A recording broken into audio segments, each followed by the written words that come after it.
raise their hands. All right? Sorry. That can raise your hands. Give me 3 qualities of a great teacher. And they start with C, C, and H. So it's got to be exactly what I'm looking for. Now there may be other things that make you a great teacher, but I want only just 3 things. So for the first 3 people that can correctly guess, you're going to get a book. All right? Yes. Just shout it out. Sorry? Wait, just one. Just name one. Yes. Committed. Committed. No, you said it, another one which was correct. Sorry? Absolutely. Caring. Fantastic. Hold on. Yes. Yes. No. Still got one more C. Yes. Alright, never mind. Yes. Creative. Absolutely. Your book.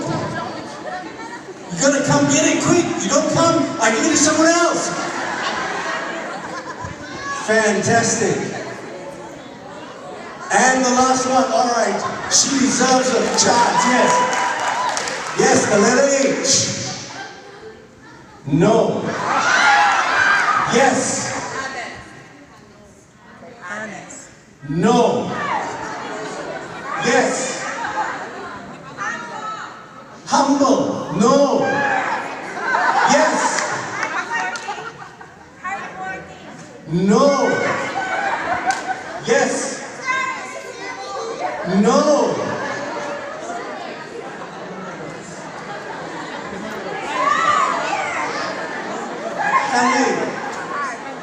No.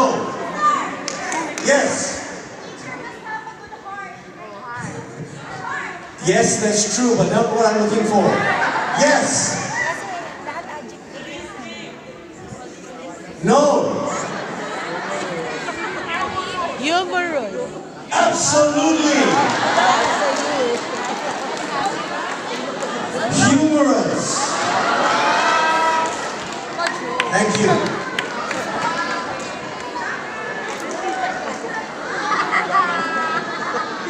Let me explain something. There are a lot of qualities which you brought out which are all true, but I'm looking to just highlight 3. The first was caring. Please understand this. If you are going to be a great teacher, students will go the extra mile in anything you ask them to do if they know you care about them. The first thing they want to know is, do you care? Do you care? Alright, and I'm going to talk about the creative element a little bit later, but I want to talk about the last one, humor, or being humorous. In life, for anyone that's teaching, you need to understand something. There are 2 emotions that all human beings have that are the most, or experience, that are the most powerful emotions that we experience on a day in, day out basis. And that is to cry and to laugh.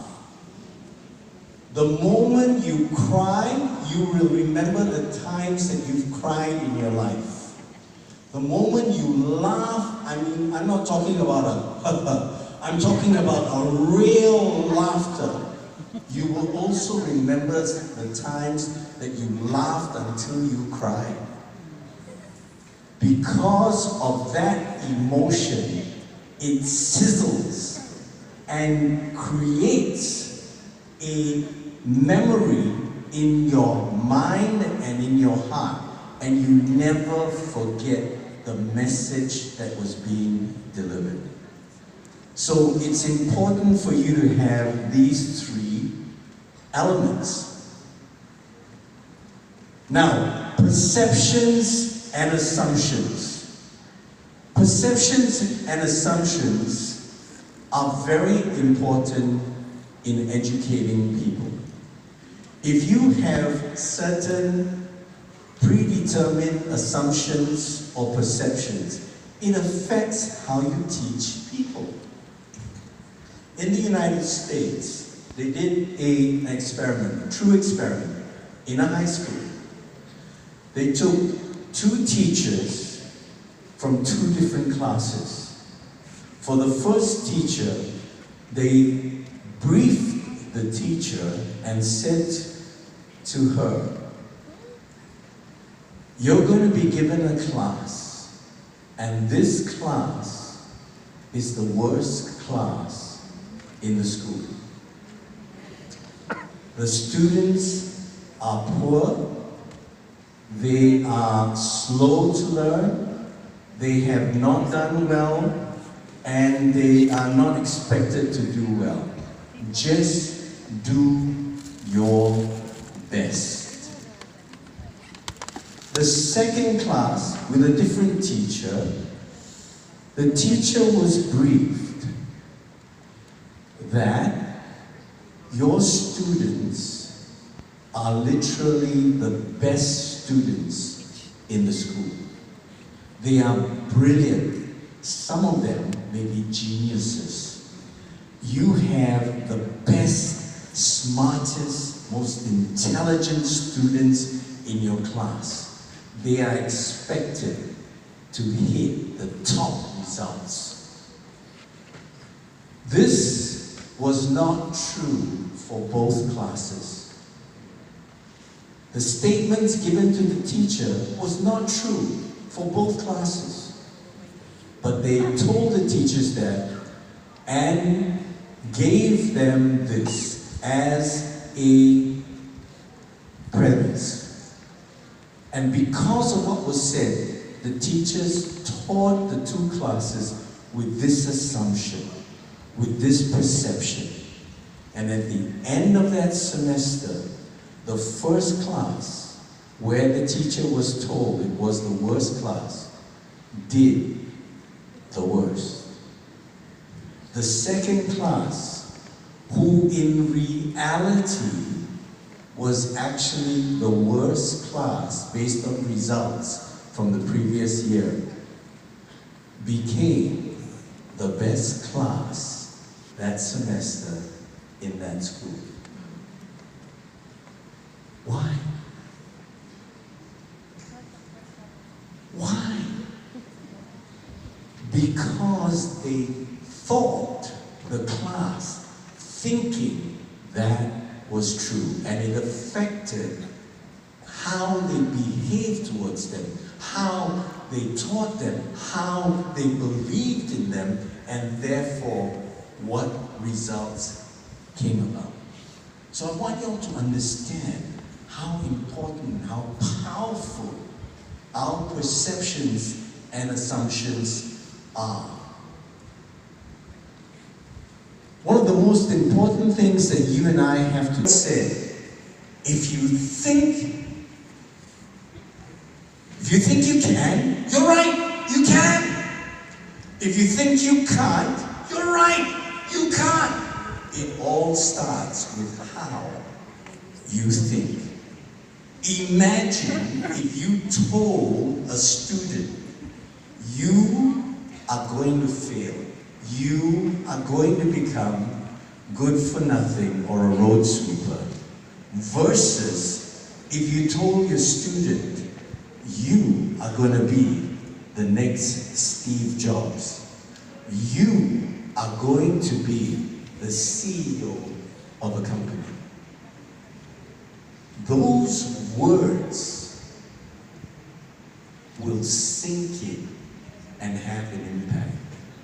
Now, I'm not asking you to lie, but I'm asking you to look at students, at the potential potential of what they can become.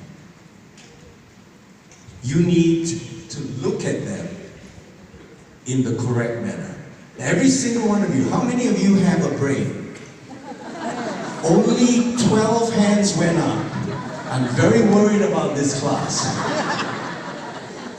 In your brain, there is a part that is called the reticular activating system. For short, we call it RAS. Can you say that? RAS. This part of the brain literally can be triggered by yourself or by others, by what you hear or what you say to yourself or what you allow to trigger it. And it is powerful. It is powerful. I want you to learn the power as teachers to be able to do that. And you need to learn how to do that. You need to learn how to do that. One of my teachers was a teacher by the name of Dr. Ernest Tan. And this is what he wrote on my school book and gave it to me. He said, Leslie, you have the ability to talk to a bird on the tree and make it come down. I was 16 years old, and yet when he wrote that, it affected me. Each of us has the ability to do that with a teacher.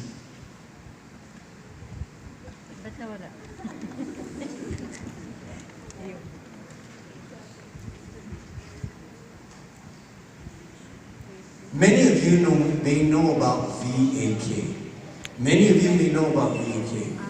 But I want to specify something, and I want to highlight it by this video. So watch this video and understand 3 things that are principles that we need to learn from in teaching students. Number 1, visual. The visuals that we have available today are tremendous. We can use videos, we can use pictures, we can use GIFs, we can use all kinds of things that are visual today that can command attention. And we need to select them carefully. We need to be mindful that every visual we use should be a visual that gets attention. Did you see what she wore on stage? Was it eye-catching? Yes, I saw his eyes popping out. All the men in this room were glued to the video. Okay? Visuals are important. Audio, the things that we say to our students are critical. How many of you who can be the first person that tells me what was the first thing she said when she came out on stage and said, there are, who can finish that sentence? Yes? Fantastic. There are 2 teeners in my life. This is yours. Okay, you can collect it later. Clap for her. She heard it. There are 2 teeners in my life. One is her mother, the other is Tina Turner. She put both of them on the same level. If you were Tina Turner sitting in there and listening to that, how would you feel? Hello, that's a question. Proud, honored. elated. Yes. And that's what we're talking about. Do you want your students to walk out of your lecture room or your classroom with their heads bowed down? Or do you want them to walk out of your classroom proud, elated, thinking about the things they're going to achieve? You have the power to do that with what you say. And lastly, kinesthetic. Kinesthetic is about making them feel. Making them feel. The thing is, I said to you earlier, right? Humor is important. And when you can introduce that, it could be from a picture, it could be from a video. You don't have to be innately humorous. Humor can be introduced by things that you use. But if you take the trouble to do that, then you sizzle the message. You make that message stick. You make that lesson stick. You make that lesson remembered. You have the ability to do that. Rule number one, just 2 rules that I want to talk to you about. Rule number one,